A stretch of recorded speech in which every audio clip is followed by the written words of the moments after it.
என்னை தேடும் இறைவனே, உம்மை நாடி வருகிறேன். என்னை தேடும் இறைவனே, உம்மை நாடி வருகிறேன்.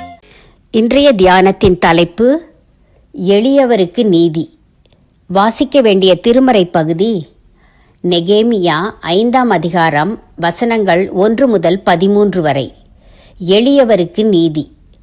நீங்கள் செய்கிற காரியம் நல்லதல்ல. நெகேமியா 5:9.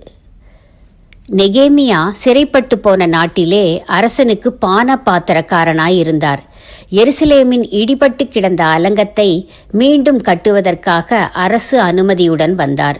செய்யும்படி வந்த பணியை செய்யும்போதே அங்கிருந்த ஏழை யூதர்கள் கடன் பாரத்தாலும் வட்டி தொல்லையாலும் பட்ட பாடுகளை அறிகிறார். தேவனை உண்மையாக நேசிக்கிற எந்த மனிதனாலும் சக மனிதர் படும் பாடுகளை பார்த்து கொண்டு சும்மா இருக்க இயலாது.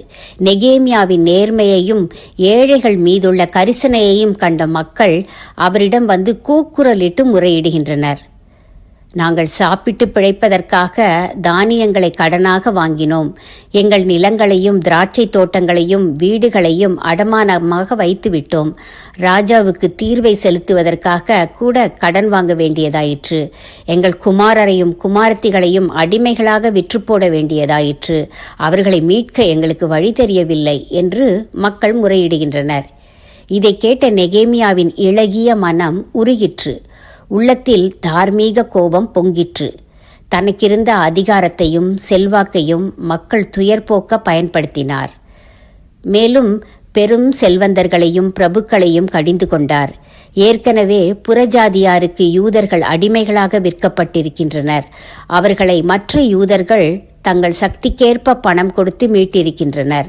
அப்படி இருக்க நீங்கள் யூத சகோதரரை மறுபடியும் விற்கலாமா என்று கேட்கிறார். குற்ற உணர்வு கொண்ட யூத செல்வந்தர்கள் மௌனமாய் இருக்கின்றனர். அப்போது உரிமையோடு அவர்களுக்கு புத்தி சொல்கிறார். வட்டியை விட்டுவிடுங்கள். ஏற்கனவே நீங்கள் அடைமானமாக பெற்ற நிலங்களையும் திராட்சை தோட்டங்களையும் வீடுகளையும் திருப்பி கொடுத்து விடுங்கள் என்று நெகேமியா சொன்ன புத்திமதியை கேட்டு முழு மனதோடு நீர் சொல்கிறபடியே செய்வோம் என்கிறார்கள். பொது உடைமை கட்சிக்காரர்கள் ஏழைகளுக்காக பேசுவது போல் இச்சம்பவம் இருக்கிறது. ஆனால் ஏழைகள் கொடுமைப்படுத்தப்படக்கூடாது. அவர்களிடம் கருணை காட்டப்பட வேண்டும் என்பதே தேவ சித்தம். நம் செல்வாக்கும் அதிகாரமும் நல்லதுக்காகவே பயன்படட்டும். நம் செல்வாக்கும் அதிகாரமும் நல்லதுக்காகவே பயன்படட்டும். தீர்மானம்: ஏழைகளை ஒடுக்கும் எந்த செயலையும் செய்ய மாட்டேன்.